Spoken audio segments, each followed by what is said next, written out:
Kukit, Kisiuk Lithnum, Kisiuk Quiet, Kapinishkis. Welcome back, all my warriors and warriorettes, to another Warrior Wednesday. Also, the Wealthy Warriors.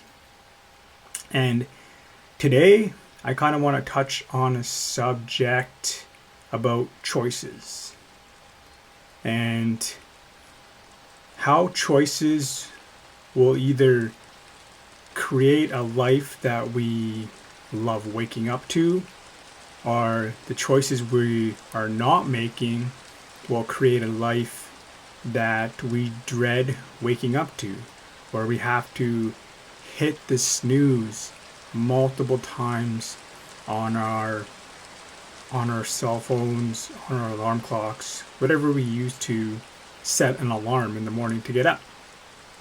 And for every action has a reaction. So every choice that we make or don't make in life will either bring us towards what we want in life or bring us away from that. And choices play such a crazy role in our lives that we tend to overlook them. And there's something pretty interesting that I learned about choices. And myself too, I've tried to mitigate some of these things that I've learned. And with choices, they say we only have so many good choices each day.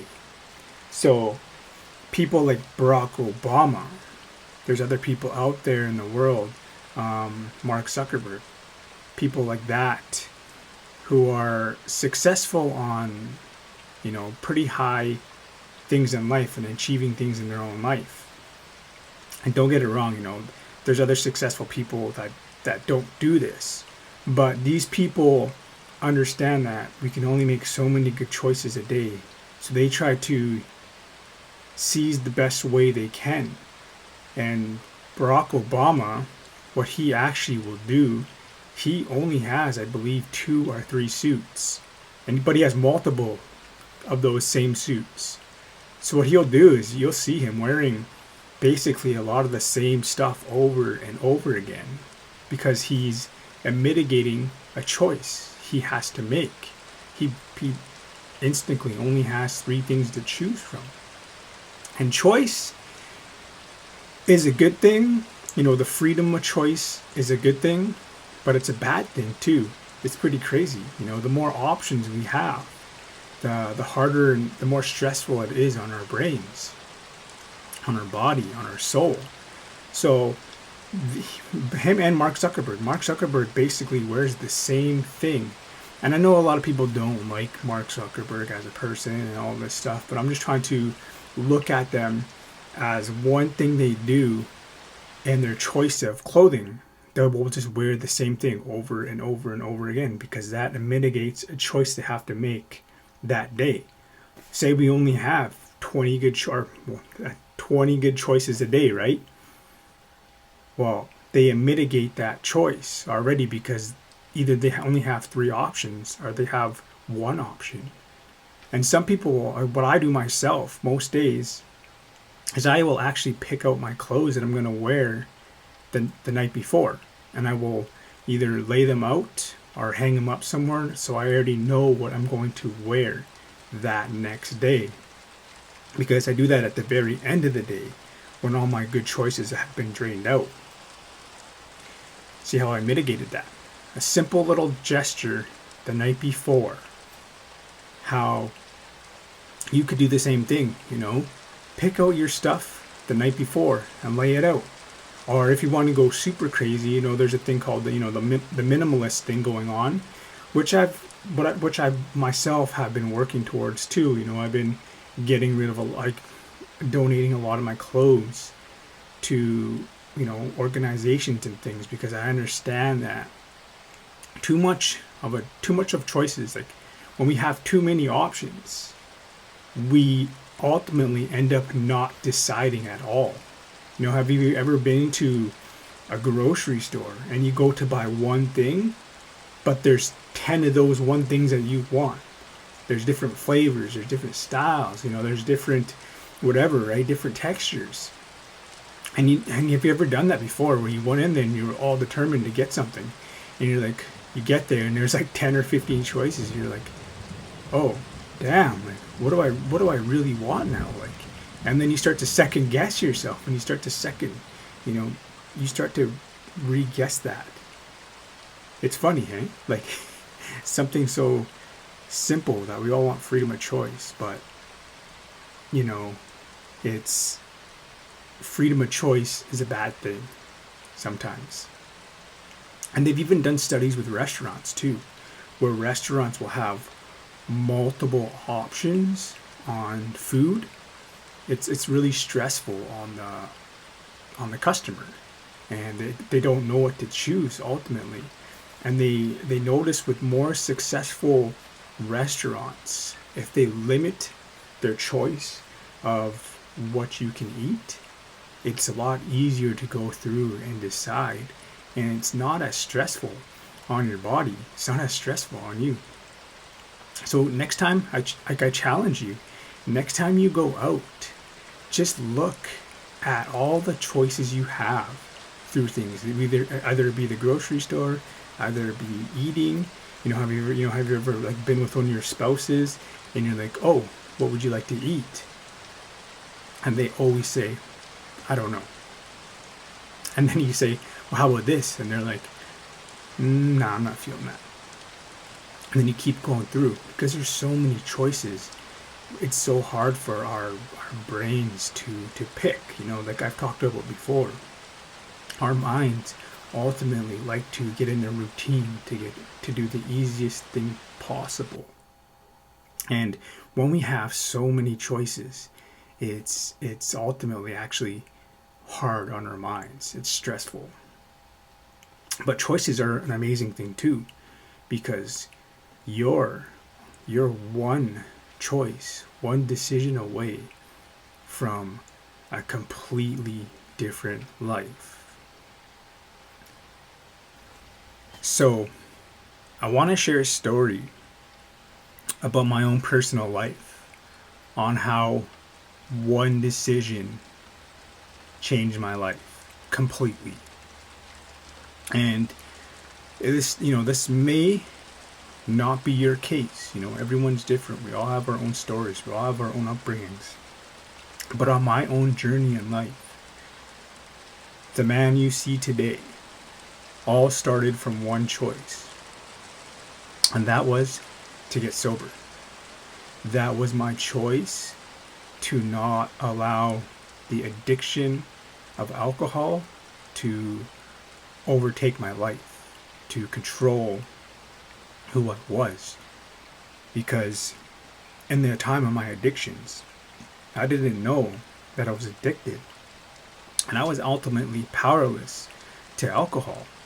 I was. I had zero control when it came to alcohol.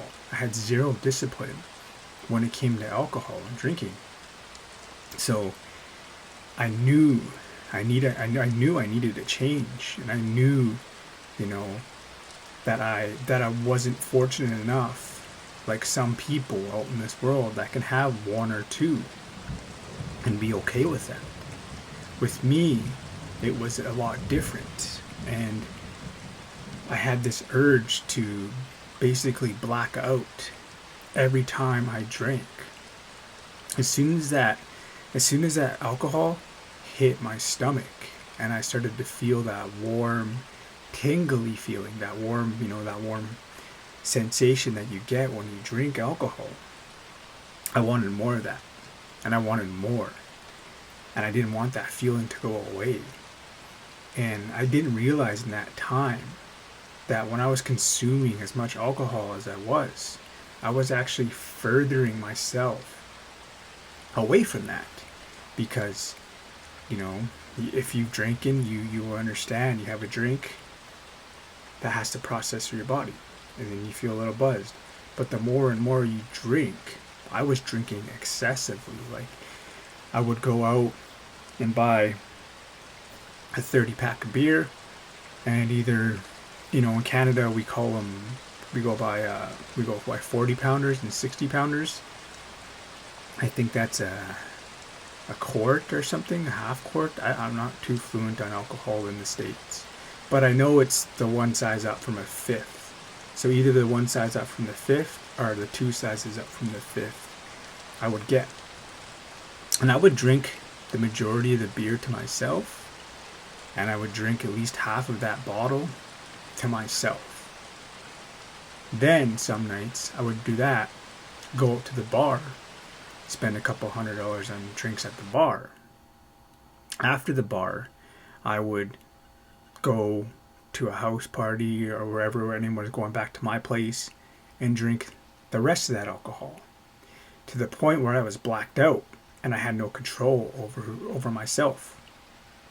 And sometimes I would even order off sales. There's these companies that will drive around. You call them up and just give them your address, and then you have cash on you, and they'll sell you alcohol for a higher rate, obviously, a lot higher rate. They jack the price up like 100%, and you can't complain about it because that's their set prices. And sometimes we would chip in for that, and then I would wake up drunk, and then do it all over again. Literally just drink all day. So I understood that I had no control over alcohol, and I needed to make a choice in my life to cut it out. And some of you heard my story before about that, and it didn't happen overnight. Just like anything else in life, it took time to create that habit of not being an alcoholic. And I'm not an alcoholic anymore because I'm super grateful for the life that I have today. And it's pretty crazy that I know in my heart, like, when you know something in your heart, you just know it's true. Is I know in my heart that I'll never ever pick up alcohol again, because I'm happy with where I'm at in life, and I understand that alcohol only creates problems for me. It only makes things worse. And that's one thing I didn't understand either, that I was trying to run away from pain at time in my life and certain things. But you're not really running away from it. You're just masking that pain. You're just numbing your emotions, which is toxic down the long run.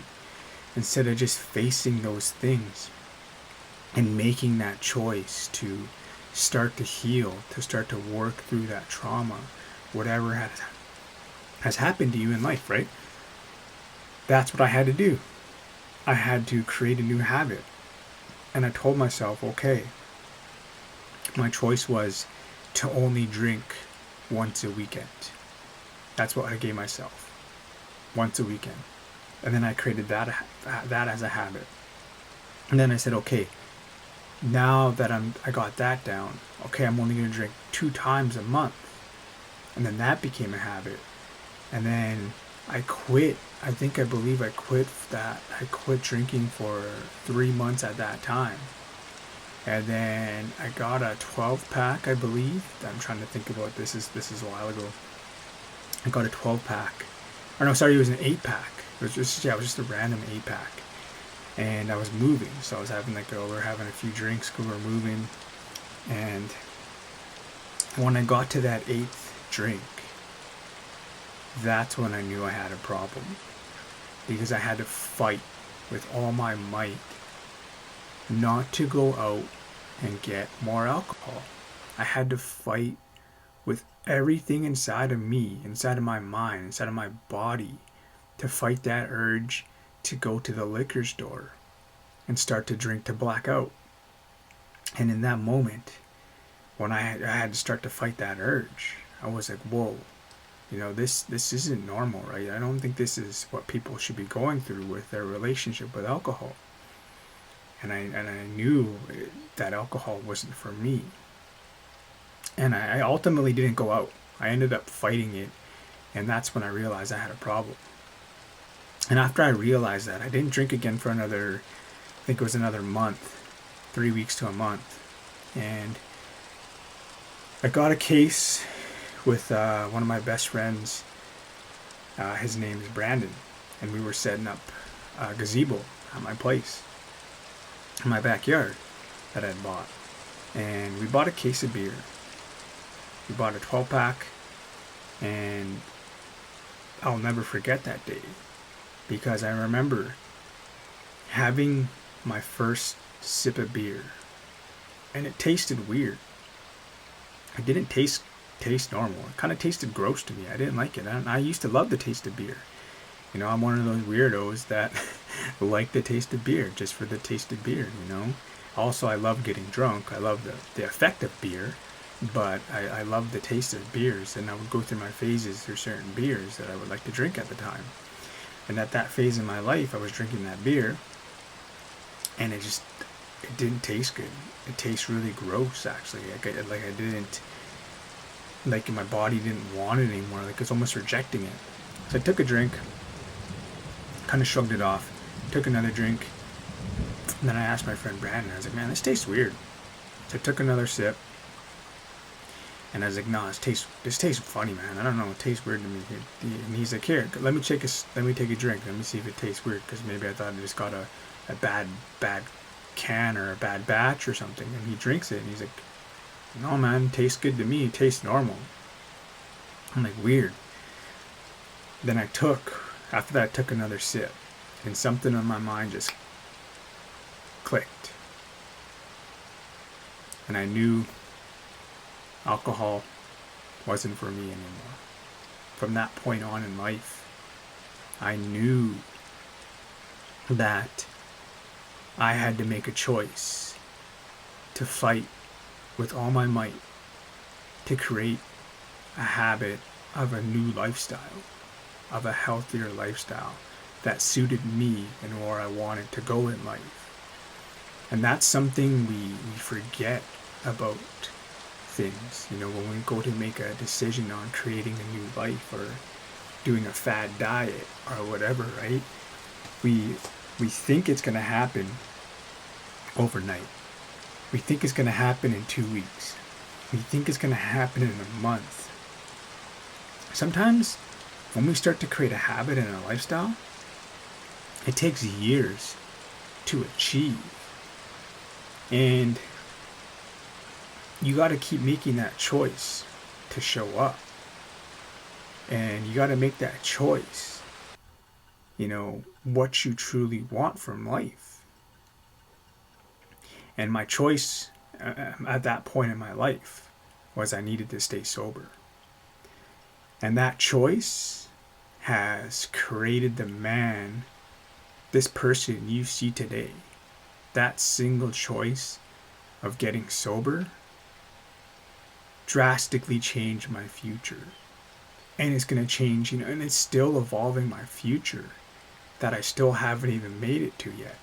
Because I've broken so many cycles that have ran in my family for years now. And my father just passed away in August. And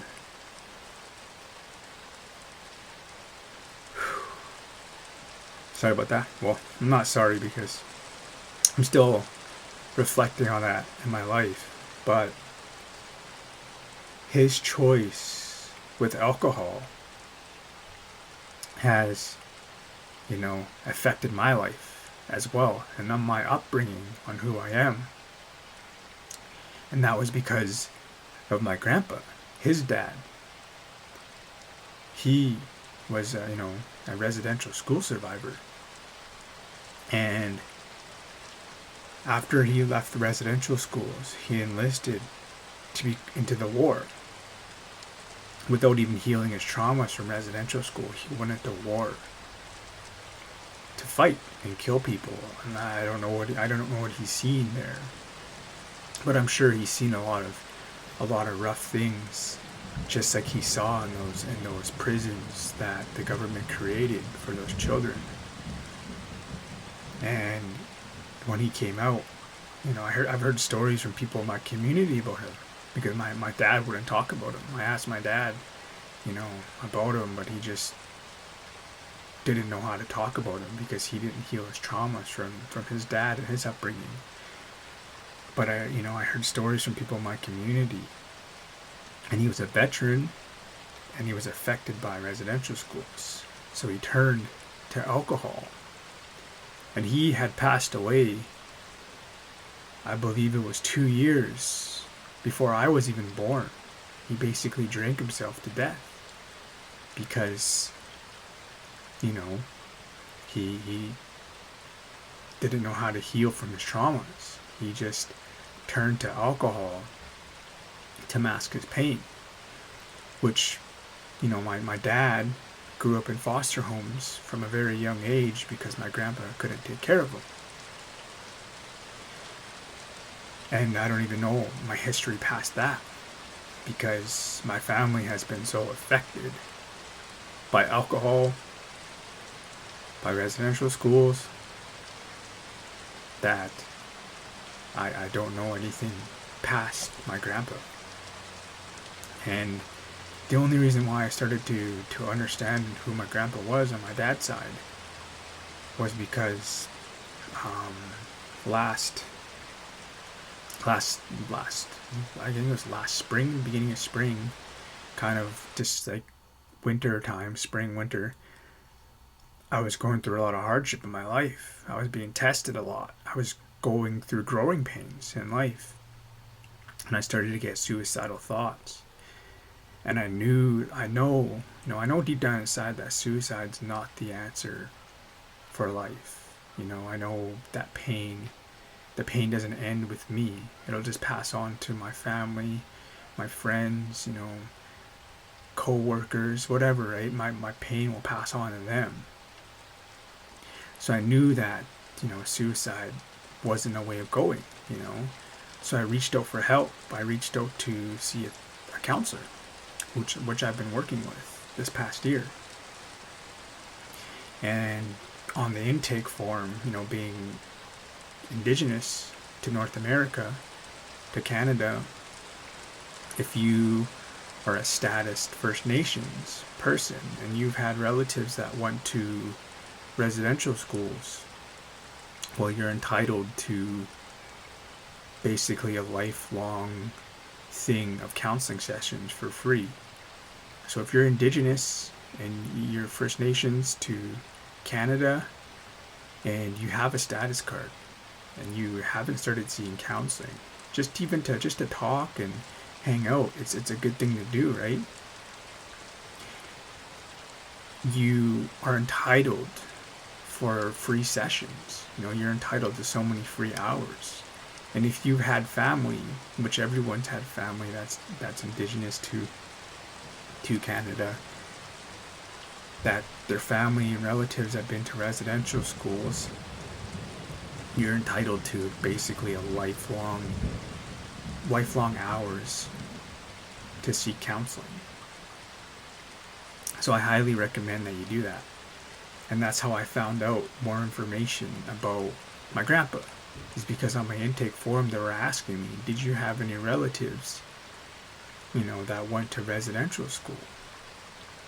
And I didn't know much about my dad. And so I started to dig around and ask questions. And that's when I started to find out more information about him. And I found out he did go to residential schools, and I found out all this stuff about him being a veteran and all that. And yeah, so story come fold that my choice of getting sober has broken so many cycles of trauma, of neglect, and how that choice of getting sober has created the man you're listening to today, And when I have children, because I don't have children yet, they will never have to go through the things I had to go through in life. And that makes me feel grateful that my choice to get sober has made a massive impact on not only my life, but everyone around me. And people in my community are proud of me. My mom, I knew my dad was proud of me before he passed on. So, you're one choice away from a whole different life. It's one choice to create a new, completely life that you are grateful for and that you enjoy waking up to. So when you set out to make this choice, find your why. Why do you want to do this change? What are you going to gain from this? What are you going to gain from this choice? And trust the process. Work at it every day. And understand that it takes time. And sometimes it takes years of doing that for you to finally see the results that you want in life. And I was scrolling through Instagram the other day, and there's this guy named Sick Kick Music. I don't know if you've heard of him, but he does some pretty crazy mashups. He's a pretty good music. He's a phenomenal, talented musician, DJ, and I've done one or two songs or mixes to his, like, dancing to his songs. I've created some content to his songs, and it's crazy how he started to blow up through TikTok by creating these 1 minute mashups of songs, and how he started to get more known. And I was reading that he's been busy on tour, and he's super grateful for the life he's created. And it took him 15 years to create the life of where he's at now.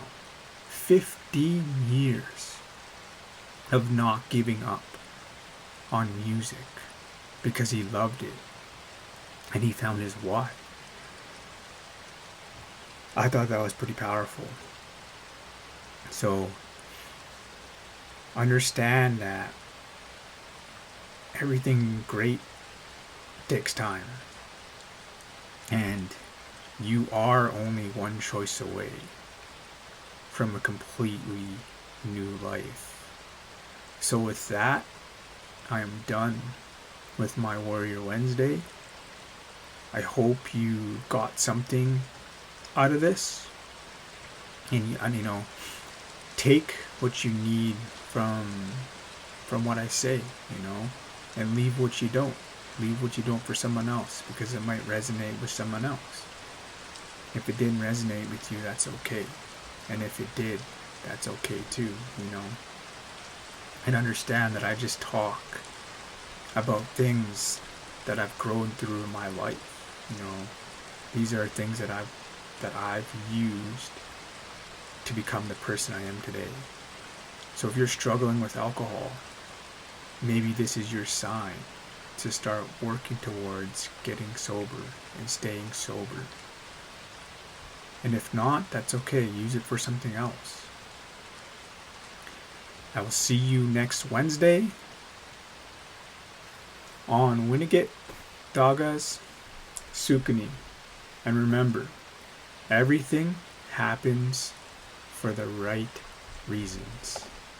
Take care.